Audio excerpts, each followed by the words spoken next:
Hi everyone, welcome to vlearn IAS. Today we are going to have an editorial discussion and news analysis dated 5th August 2022. So I welcome you all to the discussion. The first topic for today's discussion is about feminization of agriculture. This can be correlated to the following aspect of syllabus like social empowerment, especially women empowerment. So I will begin the discussion with a quotation. It is a famous quotation given by UN Women Chief. When women are empowered and can claim their right, access to land, leadership, opportunities and choices, economies grow, food security is enhanced and prospects are improved for the current and future generation. So this quotation it alone signifies the importance of women empowerment and also how women empowerment and sustainable development are correlated. It is a very important quotation. You can use this in essays as an add-on pointer.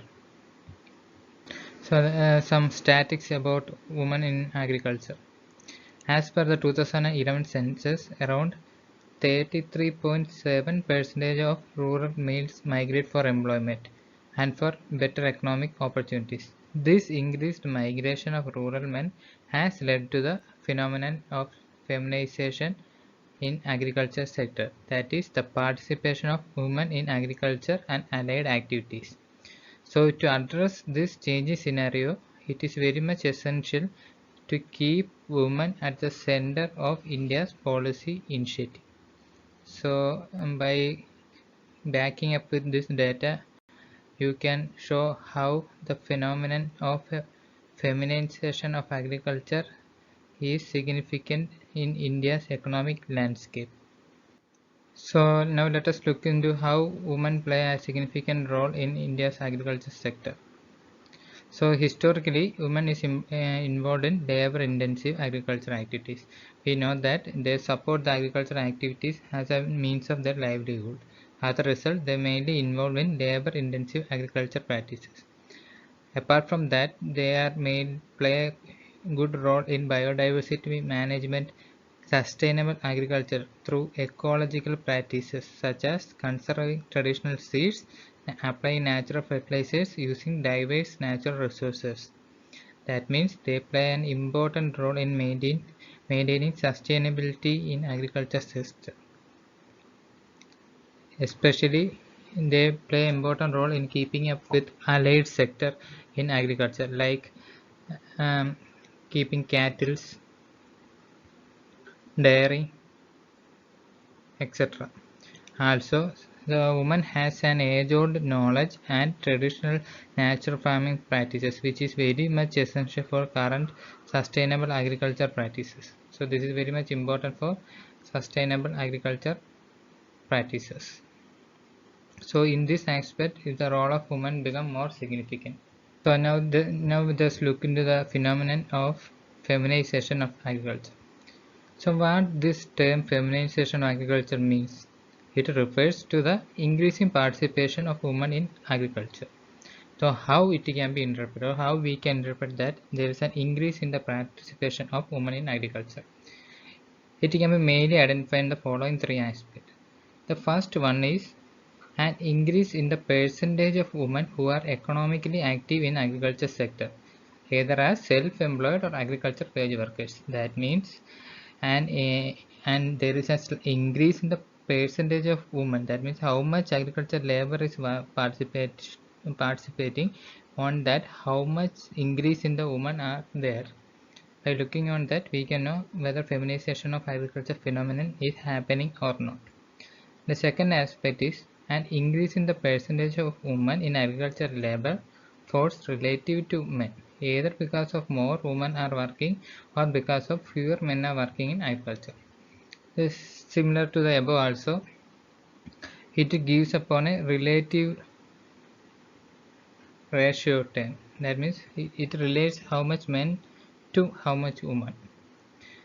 and the extent to which women define and control enact the process of agriculture. And it shows, although in certain areas there may be more men employed, but it is mainly under the control of women, especially in the society of matrilineal or matriarchal society where woman has the property right.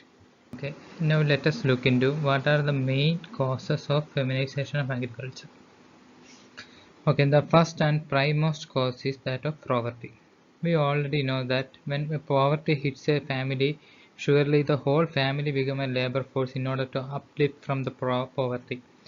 On that scenario, especially women also become the main breadwinner for the family. So they will also have to participate in labor force, especially agriculture labor force, in order to mitigate the poverty.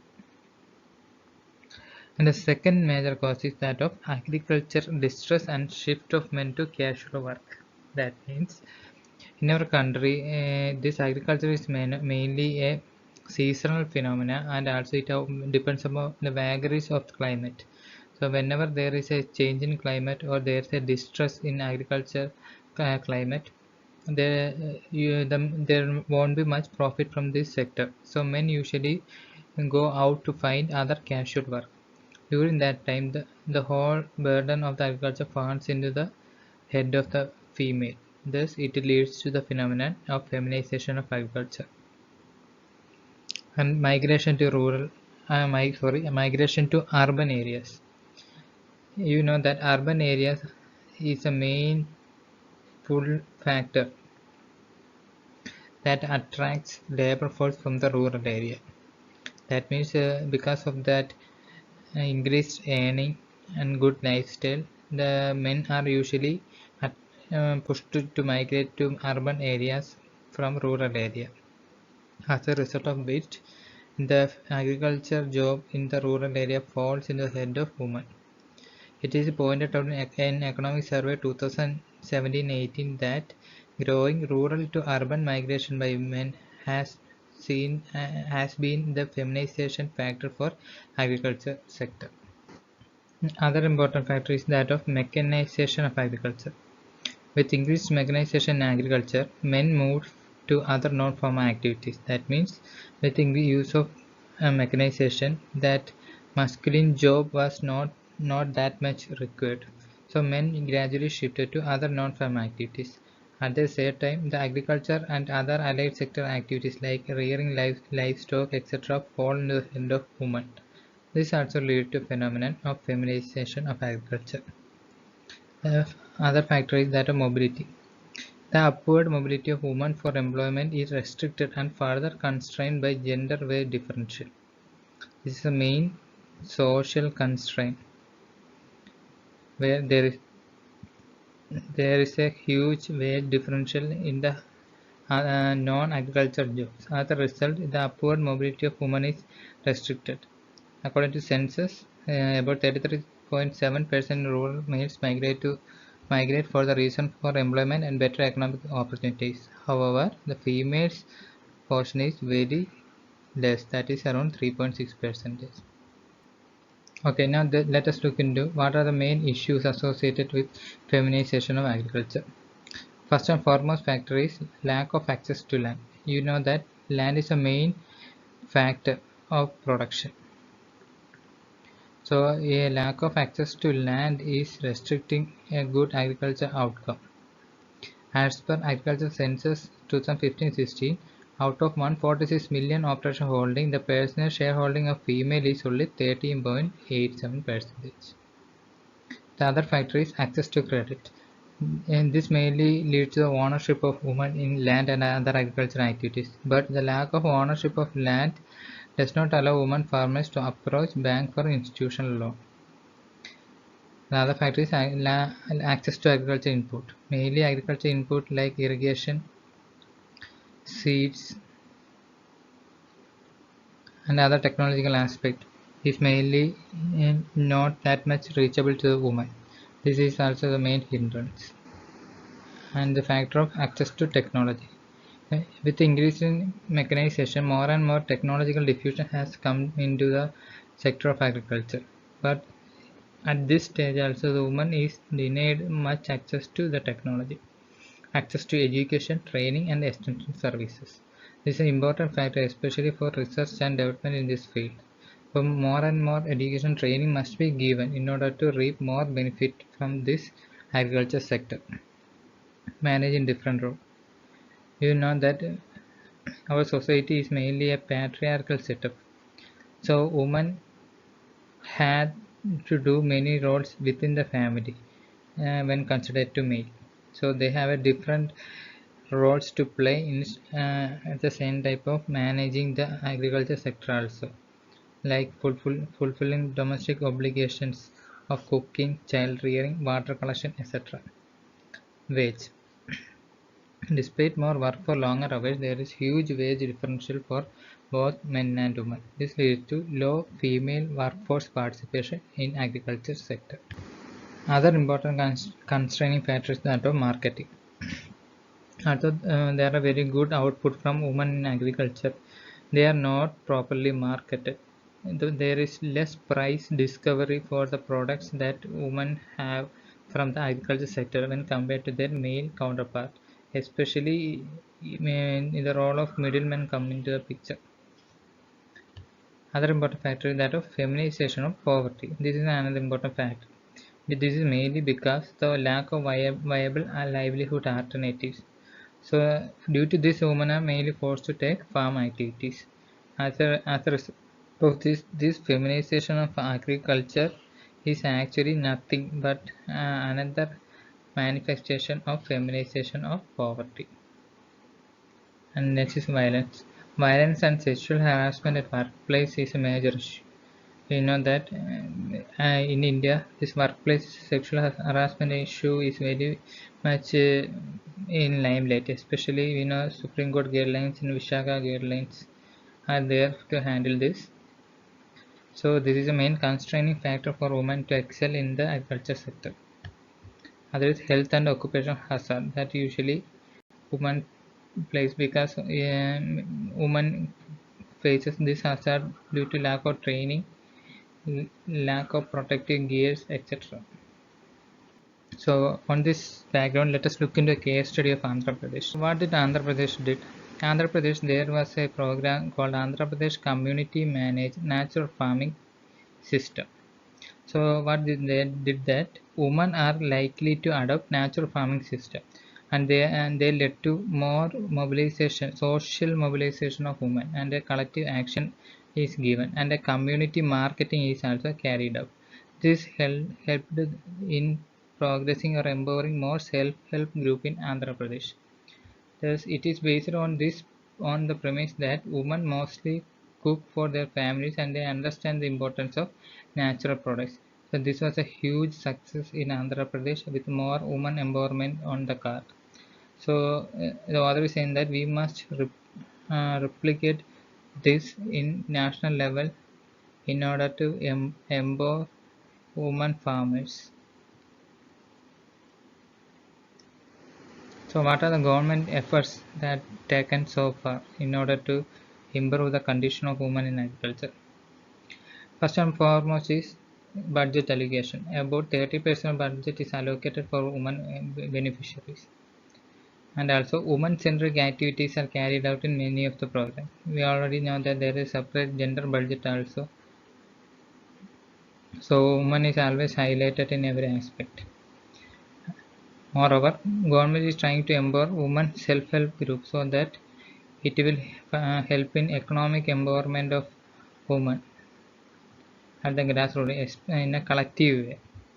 So since most of the farmers, including women farmers, are marginal farmers, the government also proposed that crop land holdings must be consolidated and the benefits of agricultural mechanization including enhanced productivity, promote rental model for machinery and reduce cost of operation. That means they are pushing for collectivization in agriculture so that it will have a good bargaining power for women as a collective manner. Okay, what is the way forward? According to others, there should be a gender analysis, which is an important part in the development policies of the country's program and other schemes. This was highlighted in Economic Survey 2017-18. There is an urgent need for an inclusive transformative agriculture policy, which mainly aimed at gender-specific intervention. Also, the government should ensure access to secure land and property rights. And another portion is provision of credit. As a mainly microfinance initiative by NABARD. Training also become very important. On this aspect, the Krishi Vigyan should be further given power to empower more women, educate them, and disseminate more information regarding agriculture. Another important aspect is gender-friendly tools and machinery. Since mechanization of agriculture is taking very fast, there must be gender-friendly tools and machineries available so that women can also handle it properly. Proper legal measures should be given, especially in land disputes and access to credit, etc. On this aspect, an important initiative by International Labour Organization named as Women Education for Integrating Women Members in Rural Workers Organization. This mainly aims at empowering women in rural area. This project is carried out in Tamil Nadu and Madhya Pradesh in India. So, in order to achieve full economic benefit from employment, rural women should be provided greater choice. They should be provided greater choice over their occupation. Thus, overall, women empowerment can be achieved through education, awareness, and doing away with gender bias. So, by summing up all this, we can say that the women's participation in natural farming will not just ensure sustaining and scaling up of our practice, but also promote economic well-being, equity, and national sustainable development agenda. That means the author saying that women's participation will ensure economic well-being. Also, it ensures inclusive growth. Also, it helps to achieve our credential of sustainable development. So, in this aspect, it is very much essential to improve the status of women in agriculture and push more reform in this field. So, the next topic for today's discussion is about climate change or climate conservation. The topic is about giving life to climate. So, it can be correlated with the following aspect of syllabus. Okay. So, what is the context? Recently, our Prime Minister Narendra Modi has introduced a concept known as lifestyle for environment, short form known as LIFE, in order to enhance the power of individual and collective action across the world to address climate crisis. So the author is saying how significant the LIFE movement will be in the future. So in this aspect, we must look into India's proactive role in mitigating the climate change. India gets closer in hosting G20 presidency in the current year. So on this aspect, the climate debate becomes very significant for the country. So it mainly depends upon our commitment that we made at Conference of Parties in 26 at Glasgow, where we introduced two concepts. One is Panchamrit and another is life concept. So what is this Panchamrit? This is the 5 vows we took at that meeting that we will do up in the future. The first one is producing 500 gigawatt of energy by 2030 from non-fossil fuels and 50% of the energy requirement from renewable energy by 2030. Third is reduction of 1 billion tons of total projected carbon emission by 2030. That means we will reduce total projected carbon emission by 1 billion tons. And reduction in carbon intensity, that means per GDP how much carbon will be reduced. It will be less than 45%. And we will achieve net zero by 2070. That means how much carbon we emit is equal to how much carbon we secure or we absorb back. So in this aspect, we must look upon the role India play as a global leader in climate change effort. So see, these are some of the initiatives that India took in order to tackle the main crisis. First, India's initiative of coalition of disaster resilient infrastructure (CDRI) is an important model to mitigate the climate change effect. Other one is smart cities mission. Especially smart cities mission, we are mainly focusing on absorbing or mitigating the greenhouse gases by providing sustainability and climate resilience. Overall, we are trying to seek a perfect balance of growth and development through our policy initiative. The per capita emissions are among the lowest in the world. In India, the per capita per population, the emission is very low in the world compared to other developed nations like USA and UK. And also, India is a conscious and different that we are focusing more on sustainable development goals to be achieved by 2030. And India is one of the least wasteful economies. In our country, there is a concept of circular economy gaining more provinces, and also more focus is given upon the concept of living with planet. Sustainability had been always remained in our philosophy. For example, the yogic principle of aparigraha, which means that it means that virtue of being non-attached to material possession. And also our traditional yoga and Ayurveda system is also nature friendly.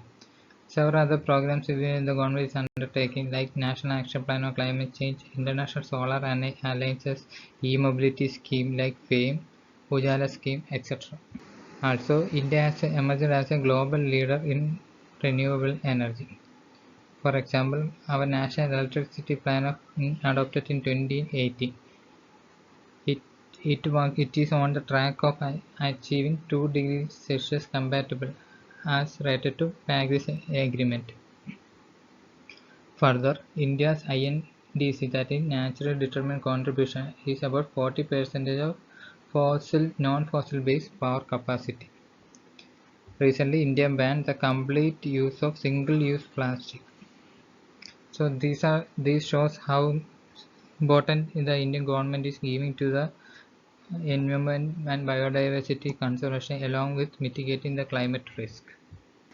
So now let us correlate about the climate change and life concept.